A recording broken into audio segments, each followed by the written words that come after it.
Vitamin mediastinum or abnormal aortic contour from either an arterial blood gas analysis done on room air is most likely to show which of the following. 52-year-old man is found to be tachypnic on the second day after an uncomplicated upper abdominal ventral hernia repair. Until now, his post-operative course has been unremarkable, and he has been treated with low-dose morphine for pain control. The patient says he feels short of breath, but has no chest pain. He has an occasional cough with a small amount of early morning sputum production.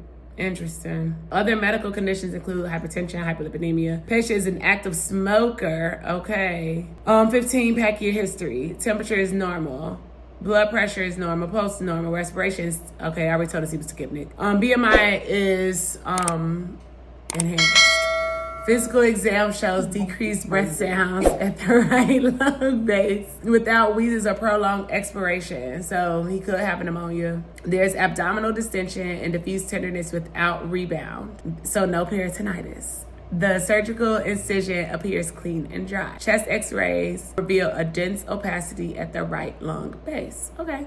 ABG done on room air most likely to show which of the following. Oh, heck no. Now, how am I supposed to know? All right.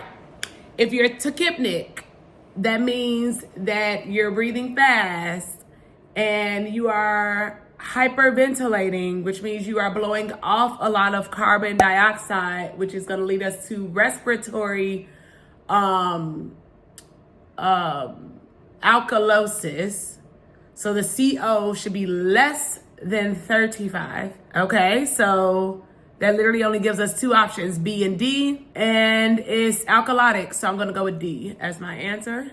And then the other one, so I thought it was the pneumonia. So for this one, I was gonna say the spirometry. So the only reason why I didn't want to choose that, because why would y'all put post-operative deep breathing exercises instead of spirometry? Because I agree that after surgery, it's literally spirometry, but to say deep breathing, I'm like, oh, I'm meditating, like. So now I just know that they're very unserious with their wording, because I literally said spirometry, and I know that you do that after surgery. And intensive spirometry, so why can't you just put that? Like, literally just write spirometry, and this is when I say test writers be playing in my face.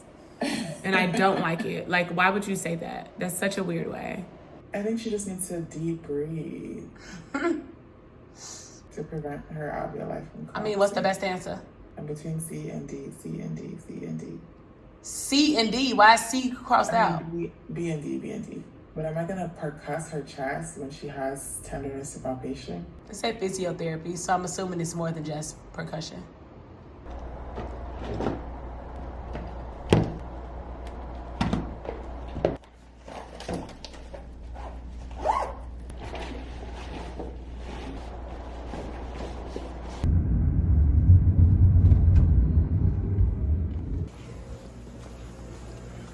And if someone is game for it and seems to be able, the other second line treatment is the drospirenone containing oral contraceptive pill.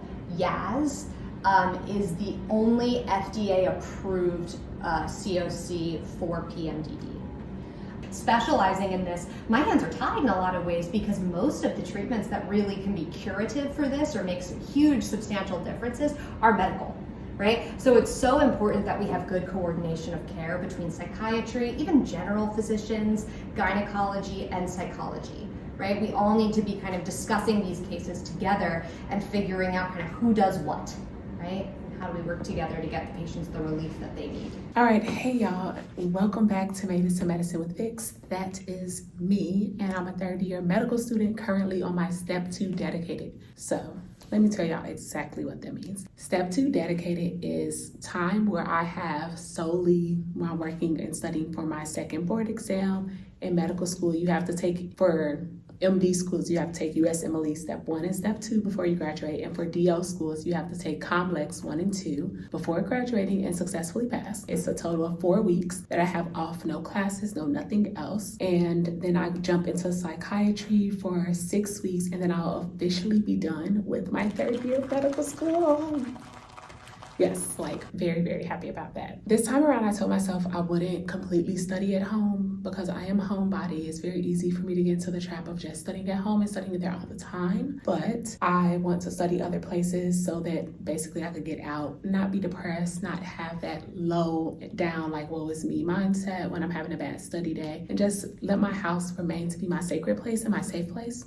So I did study there this morning. I had a study group with my friend. We always do questions together, and she's also studying for step 2. We do 10 questions together. It's supposed to be Monday, Wednesday, Friday. This week is just Wednesday, Friday, and next week we'll plan our schedule. Hopefully we'll get on this actual Monday, Wednesday, Friday schedule. And then when I start psychiatry, first to stay on the same thing, it'll obviously have to be in the evenings and not in the morning then, so I'll have a rotation. And let me see what else. Oh, we were talking about this when we were meeting this morning, that like step 2 studying is going to be so different. Like the confidence is there. We've been doing this for a year with our shelf exams, and shelf exams are like mini step exams. And how, I don't know, for me, I don't think that my school prepared me well enough to pass step 1 on my own with our in-house exams. Like I really wish we had MBME standardized exams, because then you just constantly get used to the way that the test writer asks the questions. My professors write questions very different than the test writer, so that was a huge learning curve for me. It was a shift that I had to make, and I just didn't really make that shift, that adjustment too well. But step 2, I have done 6 shelf exams now, and I only have 1 shelf exam left, and it's psychiatry, thankfully. So I've reset my UWorld. It's like 4,000 some odd questions on there. First 2 days, I did 100 on Monday, 110 yesterday, and today I'm doing my incorrect questions. I'm only going to do up to 80 incorrect questions, which is 2 mixed blocks of questions. And then I'm going to jump into doing questions today, which I'll probably only be able to get to 80. It's already 2:30, and I've only studied for 3 hours today. I'm supposed to do a max 8 hours a day. I have to tutor at 5, have a mentee meeting at 6:15. I have on gym clothes to go to the gym to work out. I have a lot going on. All that to say, today I may not study for 8 hours. Tomorrow I might have to add another hour on there, and then Friday add another hour. Doing whatever it takes, right? And within reason. But transition to residency is over. It was nice, and it showed me some areas I need to improve upon, and I've already taken some of that with my step 2 studies and doing well already.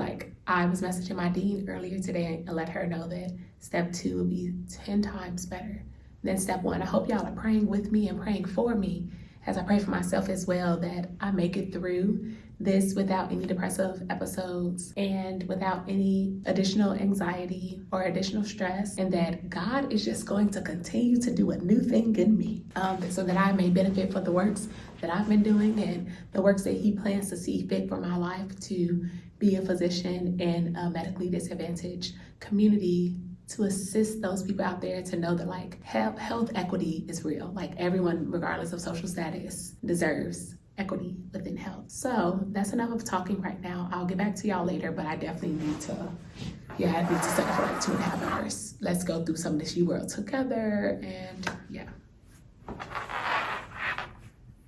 Management of preterm, pre-labor rupture of membranes. If it's less than 34 weeks and it's uncomplicated, you have expected management, latency, antibiotics, ampicillin, azithromycin, corticosteroids, fetal surveillance. If it is infection, fetal or maternal compromise, you deliver intraamniotic infection treatment, and then corticosteroids and magnesium if it's less than 32, because that's for cerebral palsy.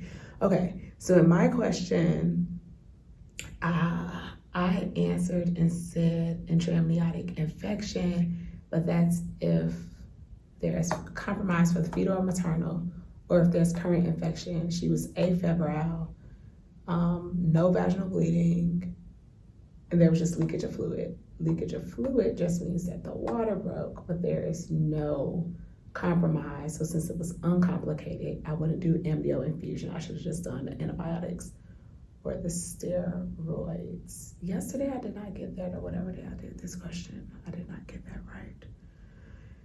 Okay. Which of the following is most appropriate next statement in initiating conversation?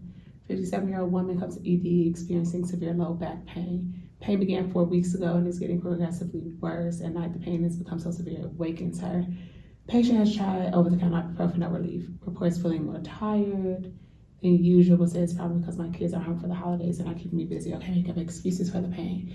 Patient has a history of breast cancer that has been in remission for 2 years. Physical exam is significant for weakness and numbness of the left lower limb. Radiographic findings are consistent with metastatic lesions.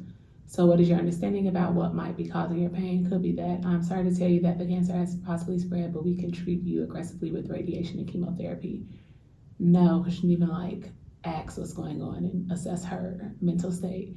I'm sorry, but the exam suggests the cancer may have returned. I can imagine this is devastating. Maybe. Have you considered whether or not you want to know the cause of your condition? Have you considered the possibility that your pain is due to metastatic disease? So ask for understanding. Yeah, okay, great. Breaking Bad news.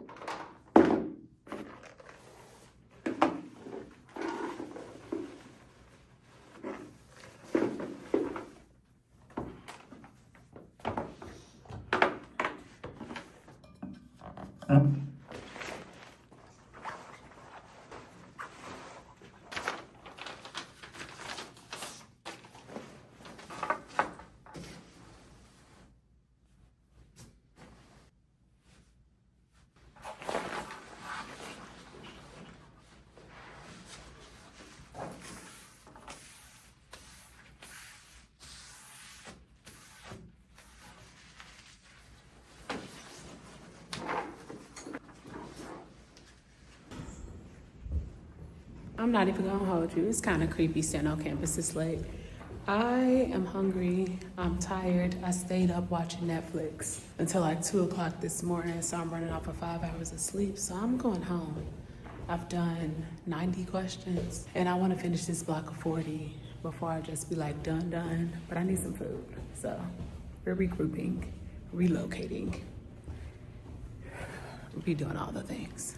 Oh, all right. So apparently, the one day I decide to do Uber Wait and Save, they actually are like, all right, we're gonna make you wait so you can save this money. So I'm waiting for 10 minutes until I get my Uber so I can go home. I'm really tired, I have a headache, and I won't do that again. No Netflix show is that important. It's Netflix, I can catch it next time. All that to say, the questions today, some things I learned. First of all, when you're tired, don't do questions because I don't properly review. But questions this morning with my friend, there are 2 different things to do. If it's on the floor plus 4 more, that's the FAST assessment. So it's basically an ultrasound to see if there is any bleeding, and they're looking I think the floor is extraperitoneal. Then the 4 are the abdomen and chest. That's 1, thighs, pelvis, and then retroperitoneum. So that's in the back, where it's the kidneys, the pancreas, the spleen. And if the patient is with vital signs that are stable, so like you and I, normal vital signs right now, you would do a CT to be sure of the exact location of where the bleed is. If they're unstable, so if they have an increased heart rate, super high blood pressure, they're breathing really quickly, so that would be an increased respiratory rate, then you would do an exploratory laparotomy, which is an exploratory surgery with a camera to see what's going on the inside. So that's one thing I learned. And before, I think when I was doing this question when I was working with y'all, before 32 weeks, you'd give magnesium because that can prevent cerebral palsy. And then, let's see, what else was it? Placenta previa is when the placenta is covering up the cervix, and so that's going to be a C-section. You can't have a vaginal delivery because it could be too attached. You could lead to hemorrhagic shock, have a lot of bleeding. And then what else is something? Obviously my brain is off right now. I tried to be super ambitious. Came to campus for lunchtime premenopausal disorder, lunch and learn. And then I had to tutor at 5. Then I have a new mentee from my alma mater. And that was at 6:15. And by that time, I was all I got is snacks left. I just want to go home. But this is my life on step 2 dedicated. These are the dedicated diaries. And we will get sleep and we will perform better tomorrow, but I will finish that block of 40 once I get home after I eat dinner. And my isotretinoin, aka Accutane, look, these pimples, they are pop out and show y'all, okay? Because they popped out and show you. You get it, get you tomorrow. All right, good night. By this point, I finally found my routine. And I know initially I said I was going to study for 8 hours a day, likely 5 days a week, and 80 questions a day. All right, so I'm thinking my baseline is more like 100 to 120 questions a day. So that's 2.5 to 3 blocks of 40 a day. And I think this is very doable for me as I've kind of been breezing through these questions. And it's like mind-boggling for the simple fact that I struggled with step 1. Like, if you've been here before, you know that 2023 was literally the worst year of my life. And I had studied for step 1 for like 8 months before I took it, failed, studied again, took it again, failed. And now getting through like 40 questions, I could do it in 2 hours. And that's like completing the questions and reviewing them. Previously, it would take me maybe 4 to 5 hours to do the same amount of questions. And although I do still get a little bit upset when I get some questions wrong that I feel like, yeah, girl, you really should know that by now. But for the most part, my foundation is so solid that I'm eager and happy to continue to learn. Like, 2025 is really my year. The year I'm going to pass step 2 on the first attempt. And by December of this year, I'm really going to be a doctor. That's crazy and nothing but God.